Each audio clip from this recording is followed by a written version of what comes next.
ಒಂದೊಂದ್ಸಲ ಅನ್ಸತ್ತೆ ಎಲ್ಲವನ್ನ ಬಿಟ್ಟಾಕಿ ನಾನು ಬ್ಲಾಗರ್ ಆಗಿ ಬಿಡ್ಲೆ. ಬದುಕಿನ ಪುಟ್ಟ ಪ್ರಪಂಚವನ್ನ ಗೌಪ್ಯವಾಗಿಡದೆ ಎಲ್ಲರೆದುರು ಬಿಚ್ಚಿಟ್ಟು ಅವರೆಲ್ಲರೂ ನನ್ನ ಬದುಕನ್ನ ಜಡ್ಜ್ ಮಾಡುವಂತೆ ಕಾಮೆಂಟ್ ಬಾಕ್ಸ್ ಒಂದನ್ನ ತೆರೆದಿಡಲೆ. ಲೈಕ್ಸ್ ಗಳನ್ನ ಬೇಡುವ ಬೆಗ್ಗರ್ ಆಗಲೆ.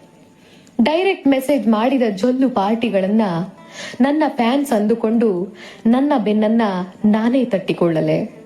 ನನ್ನ ಬಗ್ಗೆ ಪೂರ್ತಿ ಗೊತ್ತು ಎಂಬಂತೆ ಹಾದಿ ಬೀದಿಯಲ್ಲಿ ಸಿಕ್ಕು ಹಾಯ್ ಎಂದವರಿಗೆಲ್ಲ ಹಲ್ಲು ಕಿಸಿದು ಬಿಡಲೆ. ಹುಚ್ಚಾಟಗಳನ್ನ ಮಾಡಿ ಬರೀ ಪ್ರಸಿದ್ಧಿಗಾಗಿ ನನ್ನ ವ್ಯಕ್ತಿತ್ವವನ್ನು ಮಾರಿಕೊಳ್ಳಲೆ. ಜನರು ಅಪಹಾಸ್ಯದಿಂದ ನಗುವುದಕ್ಕೆ ನಾನು ಅವರ ನಗುವಿಗೆ ವಸ್ತುವಾಗಲೆ. ಯಾರನ್ನೋ ಎಂಟರ್ಟೈನ್ ಮಾಡಲು ಅವರು ಹೇಳಿದಂತೆ ಕುಣಿಯುವ ಕೋತಿಯಾಗಲೆ. ಜನರ ಕೈಗೊಂಬೆ ಆಗಿಬಿಡಲೆ. ನಾನು ಬ್ಲಾಗರ್ ಆಗಿಬಿಡಲೆ.